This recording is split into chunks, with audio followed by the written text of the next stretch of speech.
On this episode of Mythbusters, We're about to drop an elevator. I'm beside myself. going down in the elevator of death. 92 feet. If something goes wrong, somebody could get killed here. Can a well-timed leap of faith save your skin? And the myth of homemade flight.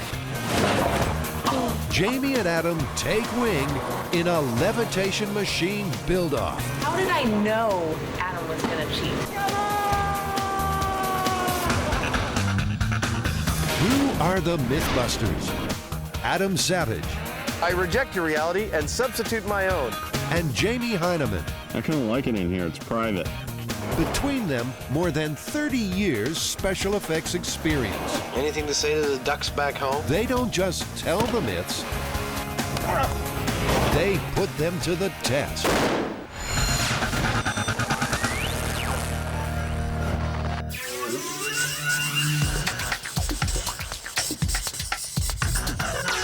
Looks like we grabbed another one off the Discovery fan site this time.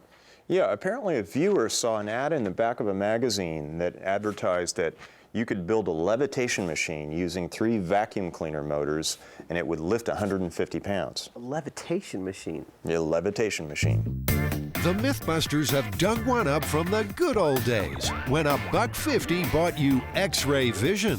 Rubber vomit was 99 cents. And holy cow, a hovercraft cost just $5.50. This story emerged from an ad from an old magazine. The idea is that anybody can create what is considered to be alternative technology in their own home, separate from big business and from government.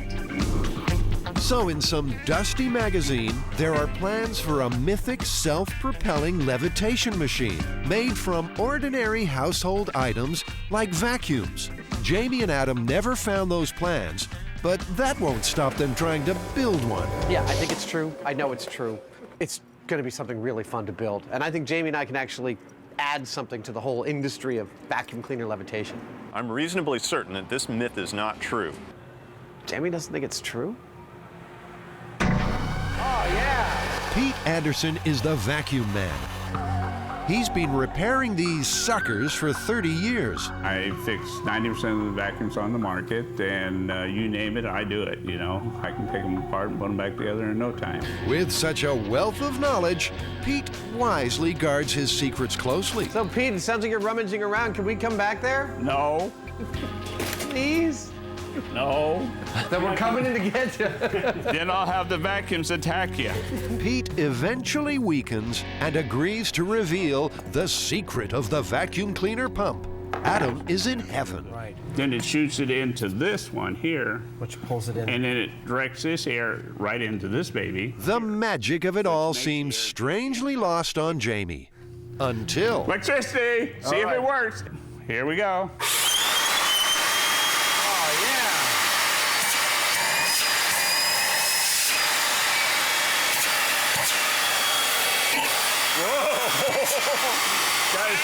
Got his tongue. I got bit. He got his tongue. Bleeding. Am I? Yeah. Oh, that was the stupidest thing I've ever done.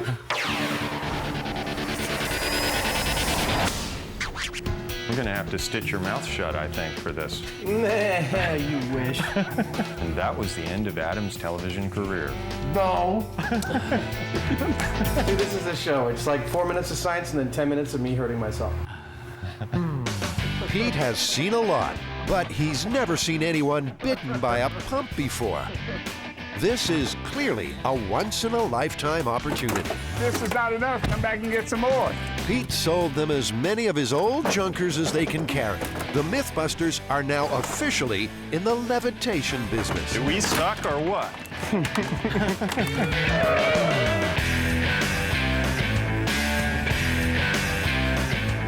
Well, the myth says that you can levitate yourself with the motors from 3 vacuum cleaners. We've got about 20 here. So we'll see what we can get out of 3, and then we'll see where we can go from there. And so begins the delicate job of extracting pumps.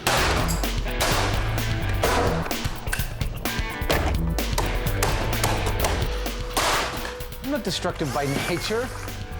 If you watch the time lapse of what we just did, he was the first one to take one of his vacuum cleaners and smash it on the ground. I just enjoy it. Do you ever see Jamie enjoy anything? Now the Mythbusters have to turn destruction into construction. Whoa, that's hardcore. Well, that'll never fly. This is gonna fly inside of half an hour. Adam's rigged 3 engines together. They'll glue a bag to the base to harness the blowing power, cutting holes so it doesn't burst like a balloon. It all seems too easy. Oh, look at that. Oh yeah. Let's try it. Yeah, baby! Whoa!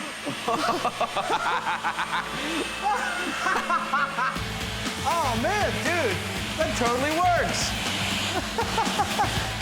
It's a very un-Mythbusters-like moment. They've built an invention and nothing has gone wrong. Ah, that's more like it. You want to lie there for a minute, or you want to get up? Adam is soon back on that horse, and it seems they're riding a winner. Oh, I think you're gonna have to hold me tighter, Jamie. I think we busted it. Well, I think that worked really well, actually. I see no reason that you couldn't call a hovercraft a type of levitation device. Yeah, I think we've definitely done something good here. If they wanted to quit while they were ahead, this would be a good time. But of course, that won't happen. I have gleaned a lot of information from this test, but I think I ought to keep it to myself. I think maybe you ought to take what you think you've learned from this test, and I'll take what I think I've learned from this test, and let us build our own machines and see how we can do against each other. I'd say that's a wonderful plan, Adam. The challenge is set.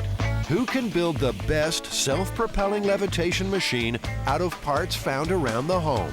It's a battle of wits and egos. But before construction starts, they'll drop in on another myth. It's one of the great what-ifs of modern living. What if the elevator you're riding suddenly plummets down the shaft? Can you save yourself? The Mythbusters are about to find out.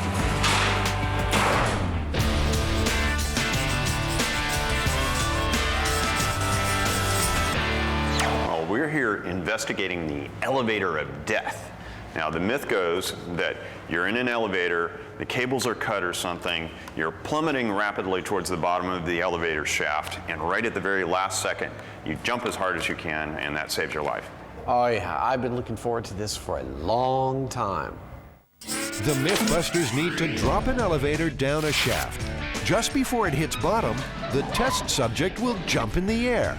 They'll measure his speed to see if he's avoided what seems certain death. First, a little expert instruction. That's all your control wires. This is your traveling cable. Lester Rappel has worked on elevators for 30 years, and he's not falling for this myth. Well, if you're in an elevator, you're traveling at the same rate of speed, the same velocity as the elevator itself. So you're really not going to be able to overcome that physical fact. What would you do if you were in a falling elevator?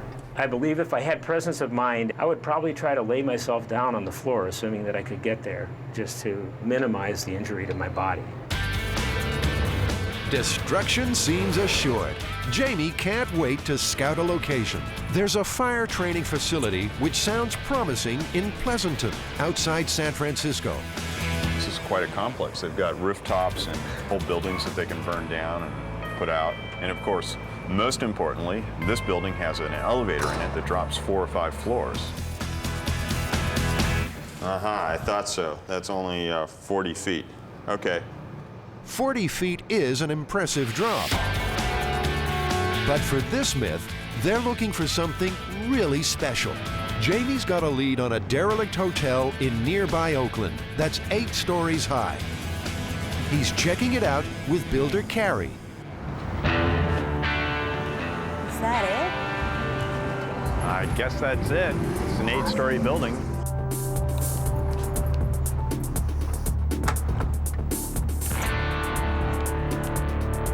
Thank you, sir. The grand old Hotel Royal was built around 1910.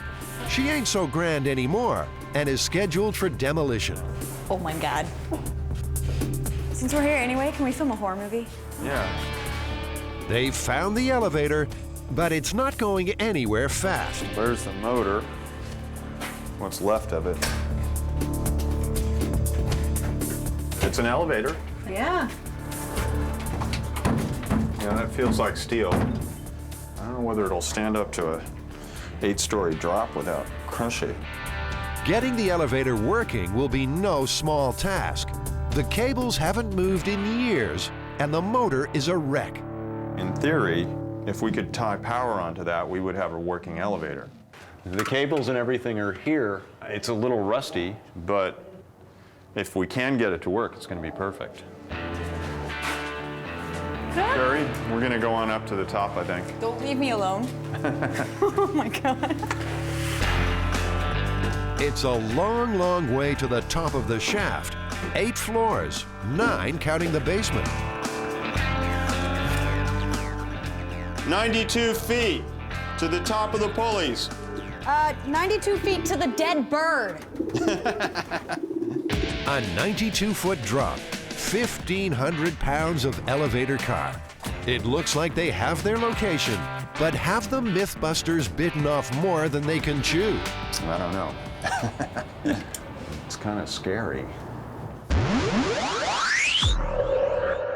The levitation machine challenge is a go. In the red corner, Team Savage, Adam, Tori, and Christine. In the blue, Hyneman's heroes, Jamie, Scotty, and Carrie.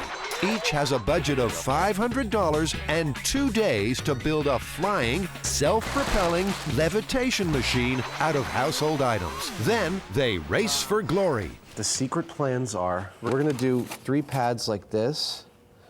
We're gonna have a leaf blower back here. I got a whole bunch So we're not using any of the vacuum motors? Okay. No. To improve stability, Adam's craft will have 3 connected bases, like lily pads. He'll mount the seat and engines on top. Check it out. And it will have a little more kick than your standard vacuum cleaner. 180 miles per hour, 360 cubic feet per minute. Leaf blowers, 2 big, expensive ones.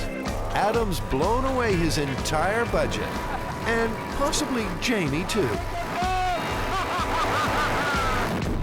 Adam's plan is for one blower to provide lift and the other propulsion.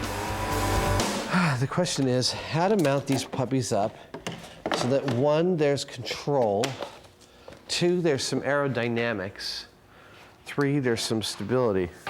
Like I want to be here. Okay. Christine's come up with a new, stronger skirt to capture the air. Come on, machine, don't jam up on me. I feel like I'm doing crafts in kindergarten.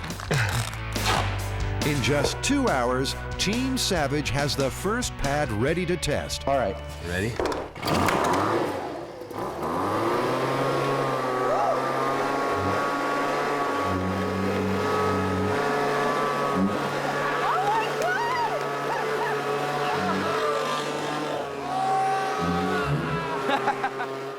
I think that's magnificent. I think the distance is perfect, the buoyancy is great, and it's pretty darn stable for just 1 person in the center. 3 of these is going to be great. The thing is that this powers 1 beautifully, but it's got to power 3. Adam has to split the airflow from 1 leaf blower to inflate all 3 pads. He'll divide the blast with pipe. How do you like that? That'll do. But is there enough lift? Adam's design might be stable, but it's also heavy. There's a steel frame holding the pads together and a seat. Up and right there. Okay, close your eyes. Right Wait. If you weld this, you're committed to this height of the chair. Yeah. Wouldn't it be a smart idea to put a pipe the same diameter as this? Maybe. And then we you know can what? I can adjust just cut it. the weld. I can grind the weld. I can grind the weld. Place it up there. This is what I have to deal with. This is what it's like to work with me. We're gonna get it done.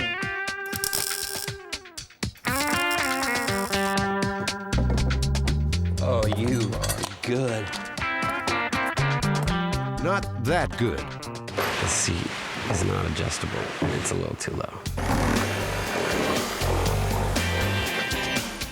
See, look at all that extra room. All right, let's tilt it on its back. Oh man, it's really heavy. But could it be too much weight to levitate? The big race will be held on the beach. Before lifting a tool, Jamie's scouting the location, and he's inspired. Have you ever heard of a thing called a hoverboard? Jamie, the non-surfer, explains to Rob, the non-geek, what he has in mind. So we're looking for a large board that we can mount some leaf blowers on the back for forward thrust and one on the top and the front to fill the airbag that lifts the thing. And we also want it to look cool. Yeah. Okay. It's clear Surfer Rob doesn't share Jamie's definition of cool, but a sail's a sail, dude. How about this one? Well, that's kind of hot looking. It's 22 inches wide, 7'10". I like it. It's a bittersweet moment. Old Yella here will never see a way. But Jamie couldn't be happier. Thank you. We've destroyed a lot of really nice things on this show. You know, Corvettes, home appliances, power tools, and now we're about to destroy a surfboard. Jamie is planning the Hyneman hoverboard, a surfboard, blowers at the back for thrust, more at the front for lift, and the inflatable skirt. In his search for thrust, like Adam, Jamie has settled on leaf blowers. After the surfboard, he can only afford cheaper models and needs to check their propulsion power. It's exciting. Get through. Well, that ought to work. So let's fuel it up. This is easier than I thought.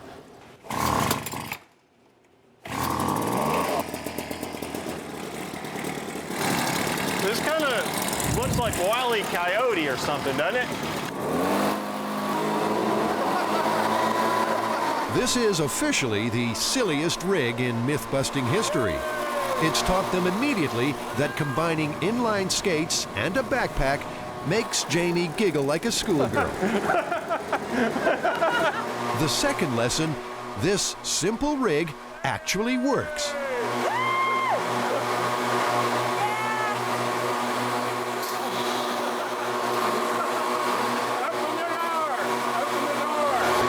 It's not fast, and it's not pretty, but it might just be impressive enough to scare Team Savage.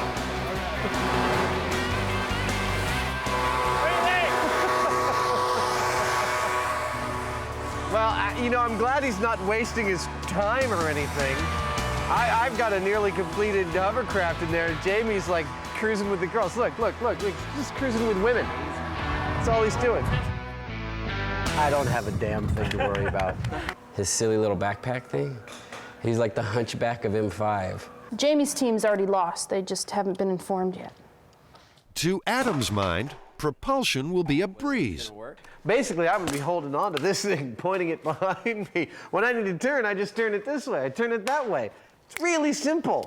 Of course, the lily pad flyer is still heavy and still earthbound. It's time to rise and shine if they can.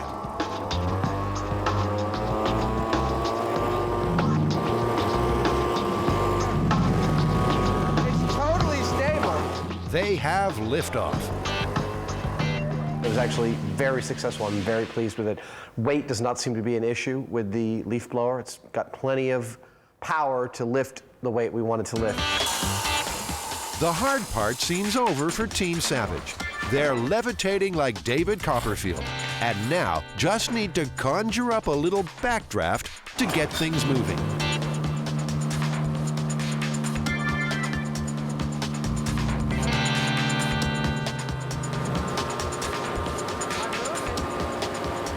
In Adam's mind, right now, he should be blowing along like the first leaves of fall. Team Savage has a problem. Fresh from their successful propulsion test, Hyneman's heroes are working on lift. I'm about to be disowned by every surfer I know. Old Yella is going under the knife. This hole is for the downdraft that will inflate their skirt. Jamie, are you feeling confident? Not at all.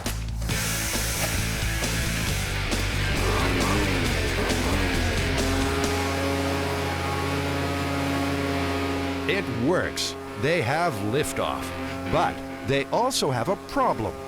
It's like practically impossible to keep it stable.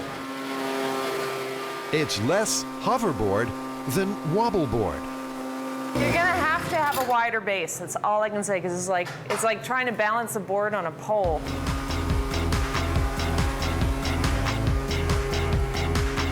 Jamie has a hunch he can steady the ship by adding an outrigger. So this is a nifty invention. This is actually going to work. And what I've done is I've put some additional support on the top of the bladder where it comes out from the side of the surfboard. And that'll keep it more stable because it can't roll around the edge of the surfboard now. It's got to be compressed.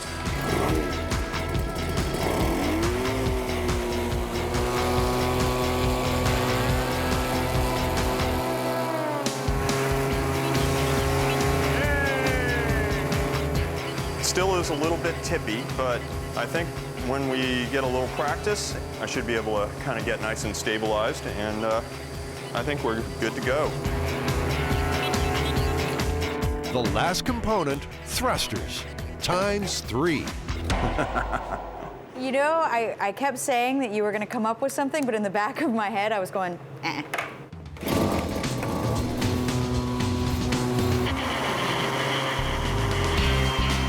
Surf's up for Hyneman's heroes.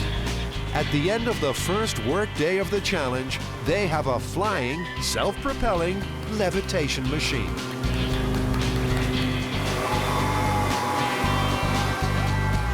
I don't know what the top speed on it is, but it was starting to take off there. And if we get the control set up on this, I think it's going to work like a dream.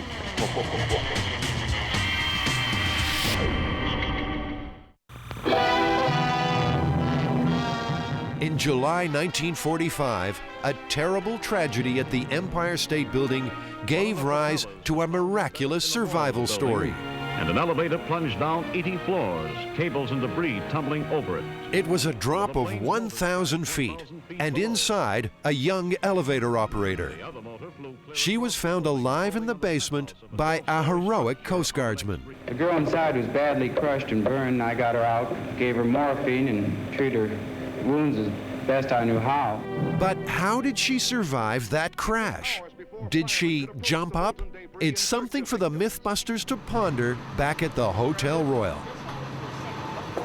Found a bowling ball in the abandoned building. I've always wanted to drop one of these on a tile floor. Man,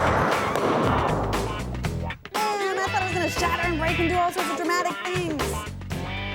Myth busted. Now that wasn't much fun.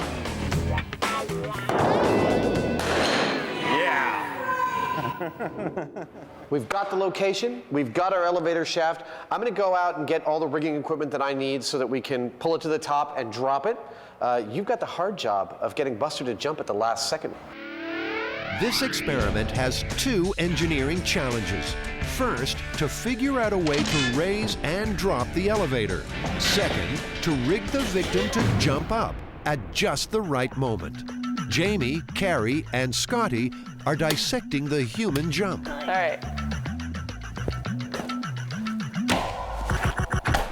In the short moment of acceleration, the average top speed generated was just over 8 feet per second. Now, they need the victim to replicate that. And here's the victim now. I need to figure out how to make Buster jump. I think I'm going to have to use some kind of spring because I don't want to go for the gunpowder.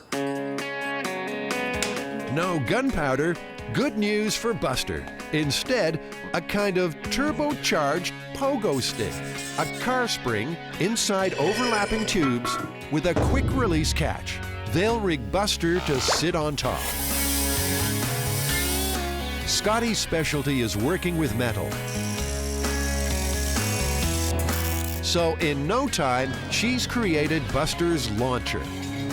Giant industrial pogo stick! Nice! The spring is tensioned, and the quick release set. There you go. There, okay. Then Buster is lowered into place. Now that looks like a good jump to me. I'm not sure, but I think we have a pretty good shot at actually launching Buster up in the air pretty good. It's a powerful spring. It's time for Buster to fly. Okay, here we go.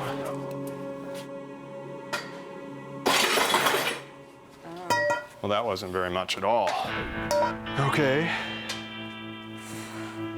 Attempt 1 was more a jiggle than a jump.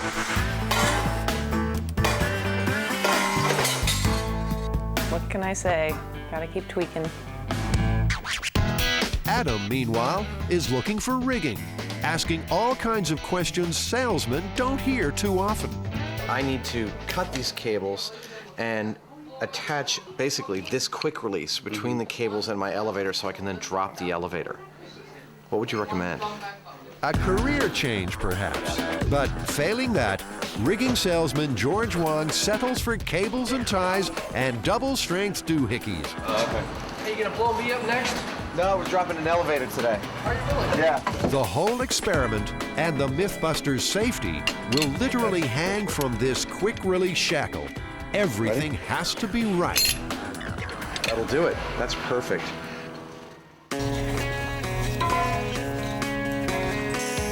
To reduce the pogo stick's weight, Scotty's cutting out as much of the heavy metal cylinder as possible. She's adding a second spring for extra power. And smearing the whole assembly with lard to cut friction. Tastes like French fries. It's like about a half pound of lard on there. Well, when you have a giant box of lard, it's just so darn tempting. Are we ready?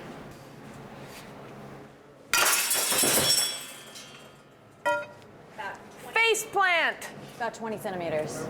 It's better, but still not near enough to a human jump. About, I would say about here, which is low. Well, one thing that I can see is that we want to get our gravity kind of directly above the spring a little bit. Balance is one thing, but the real problem is power. Buster needs more spring in his step. If that spring is going to turn up anywhere, it'll be here, somewhere. That looks like that would definitely fit in there. I probably have a pair of vice grips if you need them. There we go. Drop. Got it. Well, that looks like pretty perfect to me. You like it? I love it. Did I do something good today? You did great. Thank you. Good catch. Oh, yeah. Just fits. Yeah. Buster may at last be ready for his great leap forward. All right. Well, that was a good jump. Spirits are soaring. Buster reached a maximum velocity of nearly 12.5 feet per second, compared to Jamie's 8 feet per second. I think that's a good run. I think we're there. That was significantly more than what we got before. He looked like he jumped. They've solved half the elevator of death problem. Getting the Hotel Royals elevator working again lies ahead. Bye-bye. See you later. But first, there's a little matter of a levitation machine build-off. You can come on in and shoot, but you three have to go away. We would change our plans after seeing yours. Just want you to go away. She talks so much trash. Team Savage needs to keep the lily pad flyer under wraps. It's showing all the mobility of a 2x4. Today's task is to work on the propulsion of the hovercraft. You're going to start working on the pads, and I'm going to start working on the fan blades. After laughing at Jamie's propulsion fixation, Adam needs to get his craft moving, and fast. That's it. That's all that's moving the air. His leaf blower needs more bite. Something like this. The fan will sit inside a metal shroud. Its blast directed by rudders at the back. That's not dangerous. Oh my God. It's fair to say this is not strictly design intent for a leaf blower. Adam's created a monster, Or is it just a monster problem? Oh. No, no. That sounds bad. It's just too much torque for this motor. Please don't be too much torque for this motor. It's too much torque.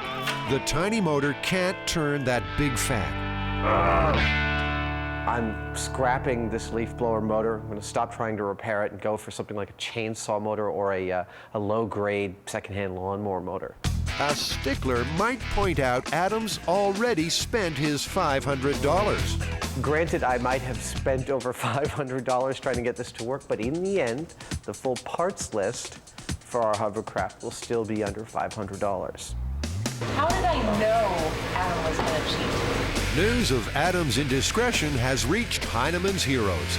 I think we can count on the fact that Adam's handicapped is probably Adam. And just because he gets the lawnmower doesn't mean he's actually going to make it work. We've got to design. If Jamie's mad, he's not telling. You have the wrong show if you want to see backbiting and sniping. On Mythbusters, we actually cooperate and enjoy working with each other. For Hyneman's heroes, it would be all too easy to abandon the high road and stoop to cheating themselves. So that's exactly what they do. Quicker than you can say dastardly scoundrel, they've bought and fitted another blower to help with lift. Now, if this works the way I plan, the extra lift that we're getting from the extra leaf blower will actually also make the thrust from the 3 leaf blowers more effective. The new improved Hyneman hoverboard is a hit and ready to race. That's it. That was the difference. Let's go home. Yeah. Adam will be here all night anyway. For his replacement motor, Adam has settled on a 1-horsepower leaf trimmer. Dude, this is just going to plug right into the fan. I don't have to modify anything. Again, Adam's pushing the motor's limits. Guys ready?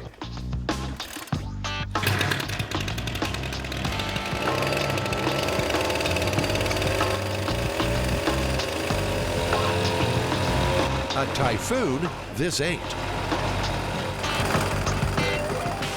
The new weed whacker's actually working fine. It's whacking away. It's my propeller that is lacking some balance. Adam's looking a little unbalanced too. His grand plan is running out of puff, and so is his team. You got something to say? I'm thinking about it. It's just been like one disaster after the next. It's the beautiful thing. We put so much time and love into it, and it's not working. And I'm brokenhearted, and so is everybody else, and Adam's pouting. There's nothing for it. They have to mount the engine and hope for the best.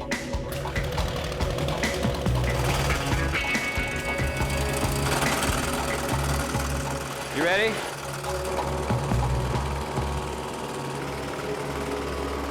The lily pad flyer is going nowhere in a hurry, and Adam's in the fast lane to Palookaville.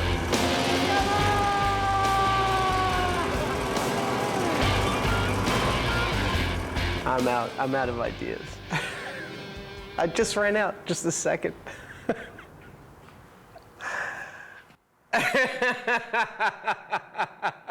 Oh, when a pat comes from the cameraman, you know it's really, really bad. But then, out of desperation, a plan.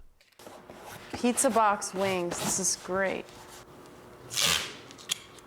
Really high. We're at the Icarus part of the evening, and I think you know what happened to Icarus.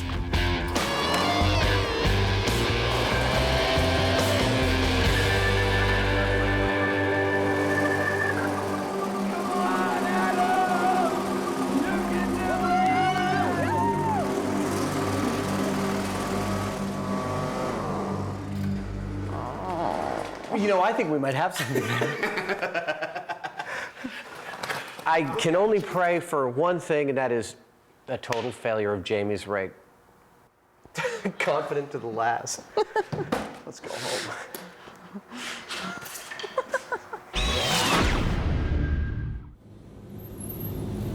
2 words. Nasty.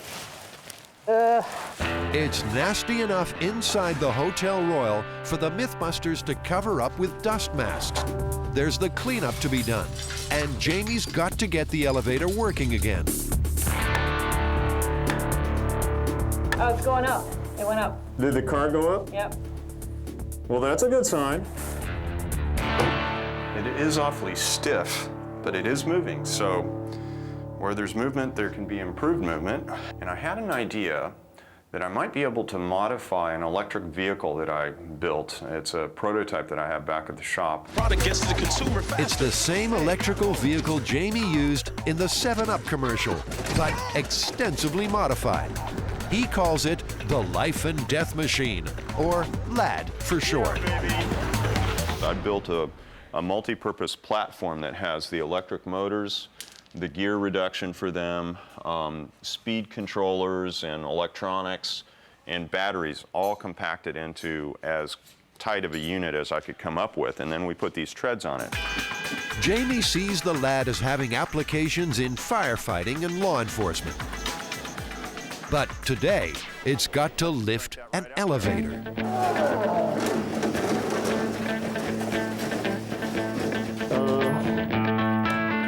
A little Mythbuster love tap will ease the fit. Okay, ready? Hey, that's it. All right. I don't think this thing is going anywhere. You want to turn it on? Let's see if we can move this car. All right. Remember, the elevator hasn't moved in years. That's moving up, okay. Jamie, that looks great. Yeah, baby! Going up, 2nd floor, dust and echoes. Couldn't be happier. Do you have batteries for these? I think Jamie's rig is a classic Mythbusters rig. You know, we have to lift an elevator, and Jamie says, well, I've got a robot in the shop that we could modify to lift this elevator. Bring it up about 6 more inches. Hokey pokey, top floor, man, over.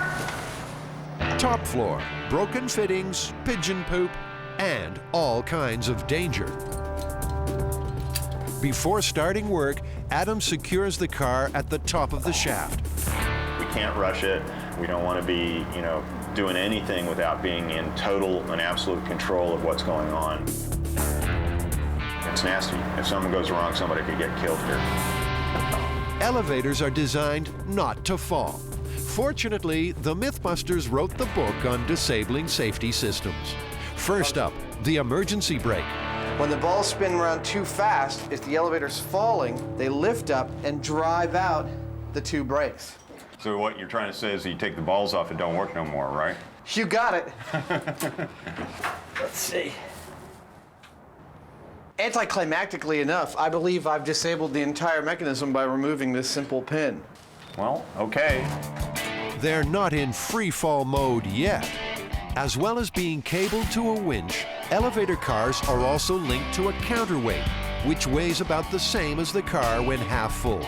That keeps the system in balance and the car won't fall. That counterweight just has to go. We are cutting the cables. Stand by.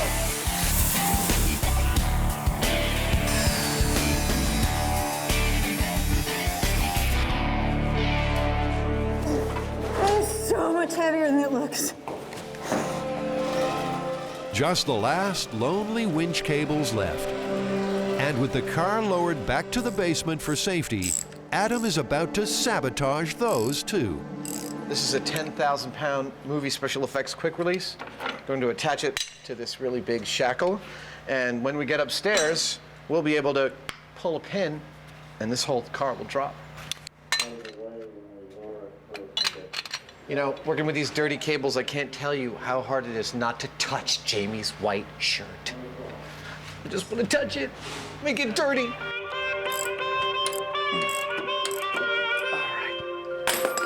You're ready to take tension on this, Jamie. Okay. The quick release is attached and holding. Beautiful. The star of the show has been roused from his luxury trailer. This promises to be the sorriest chapter in Buster's tragically accident-prone life. He'll ride that car down 9 floors, sitting on a pogo stick. Okay, Buster, this won't hurt a bit. Adam's tying off a trip line at the top of the shaft. That will pull the release on the launcher when the elevator's 6 feet from the bottom. Looks about perfect to me. Okay, the rig is stationary. It's ready for... The Mythbusters are ready. They've built a giant pogo stick and made a death trap out of a previously safe elevator. As Buster rises towards the penthouse, he surely knows the outhouse will follow. But could he somehow survive? We're about to drop an elevator. I'm beside myself. It's all going to be over in a few seconds. And with a big boom, what else can we ask for? I think Buster's toast. But then that's his job.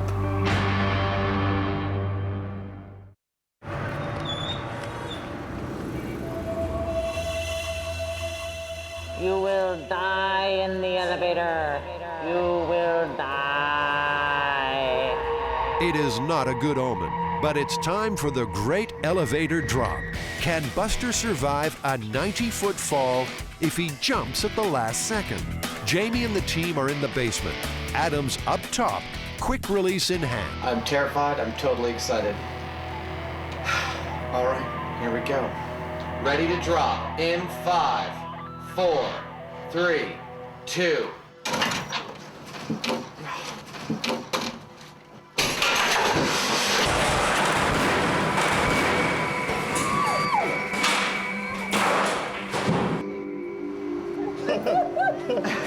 Oh my God! That blew my face back. Man, that was intense.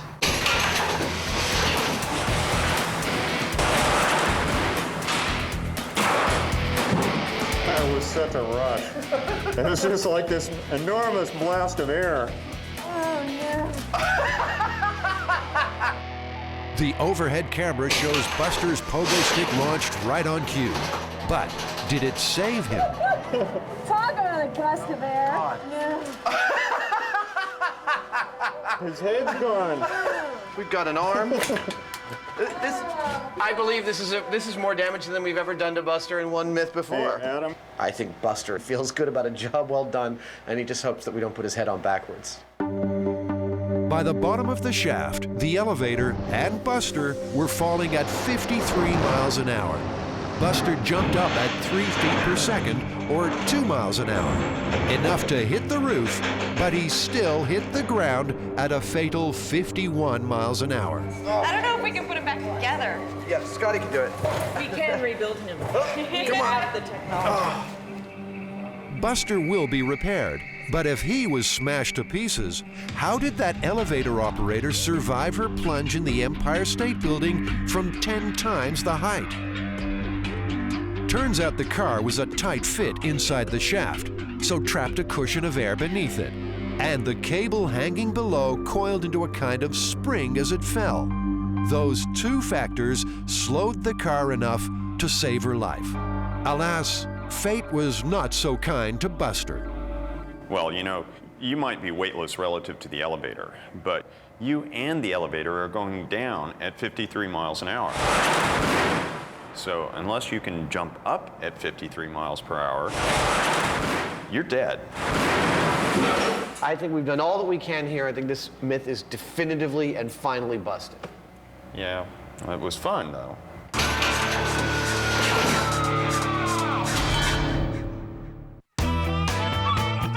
Ocean Beach, San Francisco, a field of dreams. Good day for kicking. For hovercraft builders, it promises triumph. Or the sand of defeat kicked in their face. But Adam has a secret weapon waiting in the wings. And he can certainly hold his own in the pre-match psych-out. It certainly is pretty, isn't it? I like the flame decoration on the, what is that, the garbage can, or is that the cowl? Sorry, that would be the ducted fan cowling. Well, Jamie's rig is magnificent in its simplicity. I mean, there is not a wasted piece of wood or anything in this thing. He's got 2 motors, and I've got 5. I'm not sure what that means, but I think it means that I'm going to go faster. The course is 200 yards out and back across sand and water. A grueling test. But by mutual agreement, there's a last-minute concession. Team members can push, but Scotty is homesick. And there's Adam's secret weapon. This race is suddenly wide open.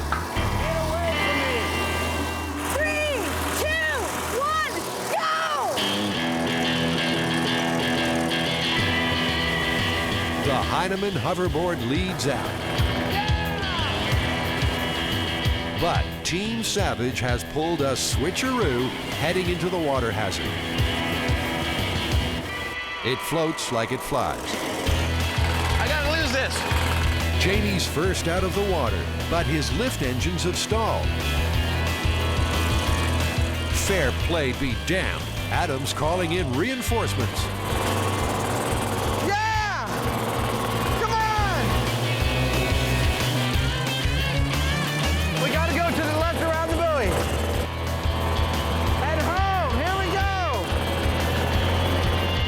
The turn. Hyneman's heroes are closing in. Woo! We're almost there. We're almost there. We're doing great. Pushing Adam's heavy craft is taking its toll.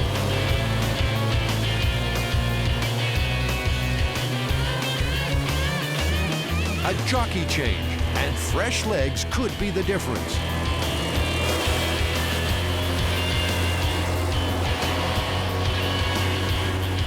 After doing everything in his power to fail, Adam has somehow won.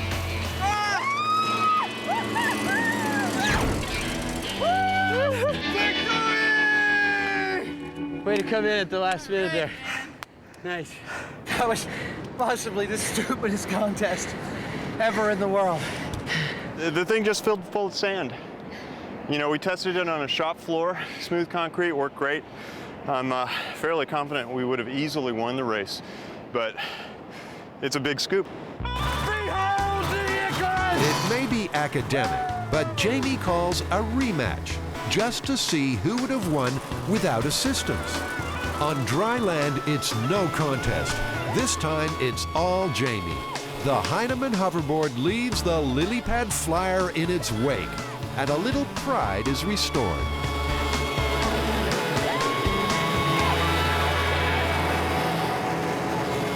Well, they both suck. But what of the myth? Can you really build a levitation machine out of household items? Well, Jamie, you know, if you ordered these plans out of a catalog to build a levitation machine out of 3 vacuum cleaner motors, we showed that you could do it, and I actually got about 6 inches of levitation. Yeah, but in my mind, it's not really levitation. This is a hovercraft. Well, I'd say, for the record, this myth is plausible, but totally impractical. Yeah, plausible, but impractical.